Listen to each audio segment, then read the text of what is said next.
So, very good morning to all of you. Morning, Father Terence. Um, the theme is of your 2024 Sharing Love. Let me first begin by saying that when we talk about transmission of faith, faith has to do with trust and love. Faith is basically a relationship. Without relationship, there is no question of faith. It is true even in our daily relationship with our brothers and sisters. So when we talk about faith, really, we are speaking about how to enhance this relationship, how to deepen this relationship. With respect to our relationship with God, then we are asking this fundamental question: what is your relationship with God? How do we impart that relationship that you have with God to non-Catholics, to our young people? So, every catechist, if you are a true catechist, it presupposes that actually you have a good relationship with God, that you have a deep experience of the love of God in your life. Otherwise, the most you can impart would be doctrines and theology. But what are doctrines? What is theology? Theology is but a reflection of our experience of God. How do we make sense of this experience of the sacred? That is what theology does. It tries to make sense of our experience of God in our daily life, in our encounters with Him. So what is doctrine? Doctrine is a collective shared experience. So all Christian experience that we have in common, when formulated, they become doctrines. So if you want to be a Catholic, you must subscribe to these doctrines because that is our shared experience. The creed, precisely, is the fundamental shared experience of every Christian. But the creed is meaningless to those who have no experience. That is why every Sunday we can be reciting the creed, everybody is reciting it, but I do not know how many believe what they recite. So, if we talk about faith as an experience and presupposes this experience that creates a relationship with God, then we need to reflect. If that is the case, then a person's faith is very much influenced by the people that they relate with, particularly family members. How we perceive God, our image of God, is very much affected or molded by our own experience of our parents, of our siblings in family life. So a person who has a difficult relationship with his parents, he would also have difficulties relating with God. The image of God is very often related to our image of our brothers and sisters. And so when we talk about relationship, we talk about impact. A person's faith, of course, we have always said, and this remains true, even though we want to focus on the family, it takes a whole village to raise a child. Family is only one component. It is not the only component. Of course, it is an important component in helping a person to grow in faith. And so, it is how the family, therefore, ambience, the testimony of the parents themselves will affect the child's faith.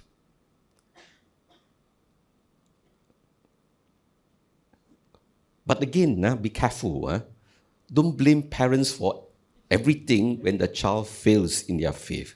I'm sure there are quite a number of you here. You can be very committed in church and you can be very devoted, and your children are not going to church anyway. So there are many other factors. It's not only parents. You can be the best parents, you can be encouraging, you can be very involved in church, and your children have no faith. Or they just give up their faith. So that's why I say there is a bigger picture that we can only do what we can. Everything else is the grace of God. Because sometimes when we talk too much about parents or not bringing their children in faith, sometimes parents feel hurt, especially those who have been very, very devout and they have tried their best and they say, we already failures, we already feel so miserable. After the priest scold us, we feel even more miserable. We feel even more guilty, as if we have done all we could. But still, my children have lost their faith and they feel guilty about themselves. And that is certainly not the right way to support them in their faith. But nevertheless, we have to come back to this question that when we talk about the family, particularly parents, having a great impact on the faith of their children, at least that message has to go through.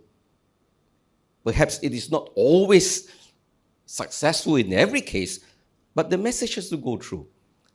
I think the real, one of the factors that have caused our children to lose their faith, most of the time, not all the time, is that because the parents at home, there is a dichotomy between faith and life.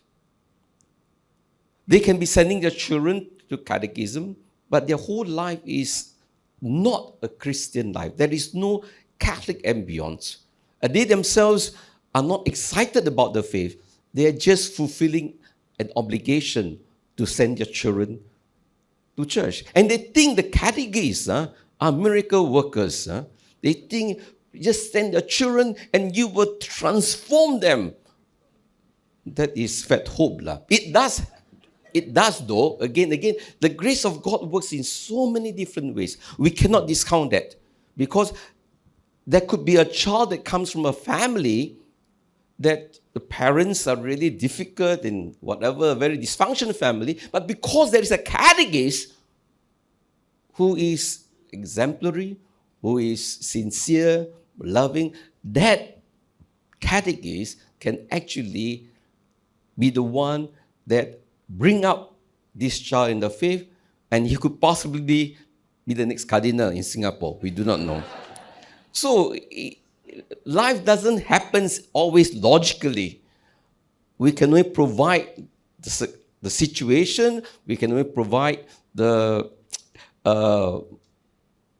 ambience for such developments of faith. But again, very often parents, they fail to realize. But again, we come back to the question, why do parents think that way? I suppose many parents, they still have this wrong understanding that faith is a matter of instruction. So you go for catechism classes. Even the word catechism classes is a bad word, I think. It's a bad word. Catechism classes means you go for a class to study about the faith. Actually, today our students, our young people, they don't need to study about the faith. It's all over in the internet. Actually, they don't need to be fed with information. They have, but they have to be taught what is the right information? Yes. But information-wise, they can easily get. Unlike in those days, we depend on one little book, that's it, So the situation is, because some parents, or quite a number of parents, still have that mindset. Catechism is to go down there, the teachers will just teach, and some teachers also catechists. They are more afraid of not completing the syllabus rather than the child having faith or not.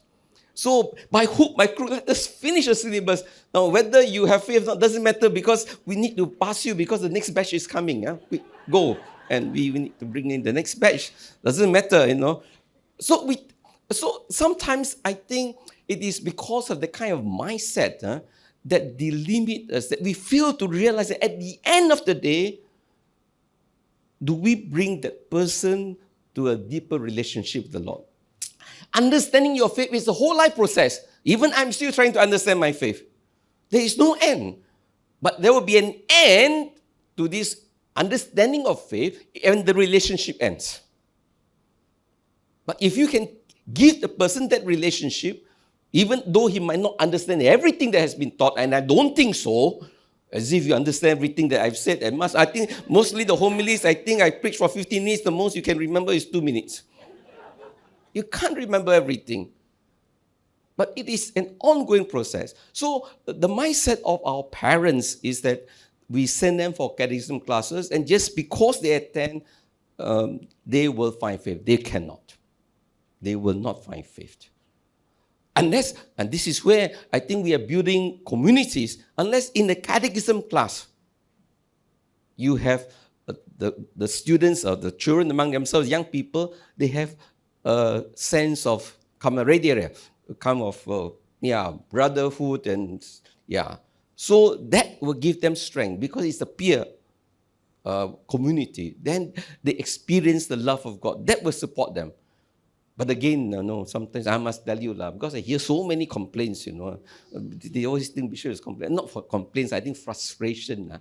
He says, you asked me to send my kids to the church, the youth ministry, and to all. They come up worst, Father. I say, why? Because the girls in the class are so bitchy and the boys are so nasty. Some of them, after that, they just drop off. And whenever the word church comes, they just freeze. Because the class, there is no love even within the class that they go to. And so they say, so what do we have? We have tried to send our children to all this, whatever ministry and so on. They turn out bitter because the community destroyed them. So, my reflection is this. While we want to really, and I'm sure you all have many plans to learn, we try to do something, of course. We cannot say, because it's not a one solution for all, but I think getting parents to journey with the children in the catechism classes, it helps to some extent. It helps. But again, who are these people be joining? If you manage to get them, this will be the people already committed in church, number one. You get the same order. The unconverted are the converted are the ones who are coming. The unconverted won't come. You can be sure. But you might get a few on the borderline. They might come, and we still can tap. Those unconverted, you can do all you want, they won't come. So what do we do? So I was thinking about this topic. So I realized that actually the deeper problem is a systemic problem. It's a systematic problem. In the sense, what? If parents are not concerned about the faith formation of their children, if they themselves don't have faith, you can't give what you have not got. And so at the bottom of it, the real problem is, how do we ensure that our young parents, young married couples, when they get married, they have faith? Otherwise, they are not going to respond, no matter what you try to do. That's why I want to tell you, I empathize with you all, catechists. But that's why don't push yourself too hard. Don't blame yourself when all these things don't take place, because you can only try your best. And most of you are offering your time. But not everybody will have that kind of response. So the real problem I see is that it is a big issue. If our parents are not well formed, they don't have faith, what is the problem? Because their parents don't have faith. So it becomes worse and worse. It's a systemic problem. That's why I say it's generation after generation. Until one person attend a retreat, a conversion experience or something like that, then that is a change. Then you stop the gap. Otherwise, history will keep on repeating again and again. And the situation gets worse and worse and worse. So what do we do? So while we try to get parents who are already open or disposed to journeying with their children, while we try to get parents that conscientize them of the importance of living out the life of faith in their own families, but that is very difficult also. If you don't have faith, how do you live a Christian life? How do you show good example is very difficult. So the real problem, actually, the culprits are the parents. Those parents who do not have faith. These are real culprits. So, but these culprits cannot be settled by OFC. You can only choose those who are still disposed. The culprits is a big issue. It concerns the whole church. So, at the end of the day, I think we have to think a lot about alignment. Whether it's the Family Life Commission, whether it is the OYP, whether it is the ACCS, the Catholic schools, whether it is ONE, or even parish ministries, youth ministries. Everybody has a part to play, and the priest included. And not only the priest, sometimes can youth communities, but the community don't support. Also failures. So I know some churches try to build youth communities after confirmation, which is good. But I think something I see as beautiful in the development of catechesis in Singapore is that more and more churches realize that it's important that our children get involved in church ministry or some faith groups already from even when they are in primary, not only when they're in secondary. The chances of retaining them after confirmation will be greater. But then again is, when you have so many groups, what do we do with them? The parish cannot handle. In the end, they also fizzle out.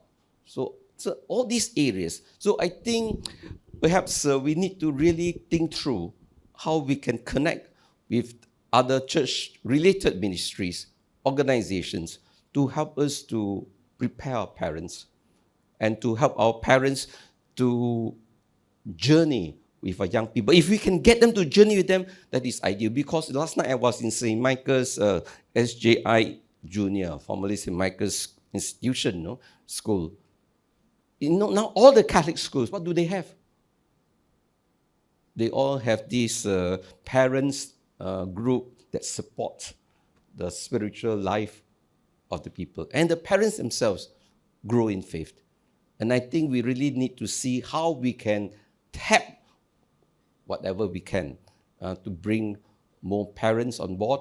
At the same time, to see how to conscientize our parents on what is really, how to transmit faith.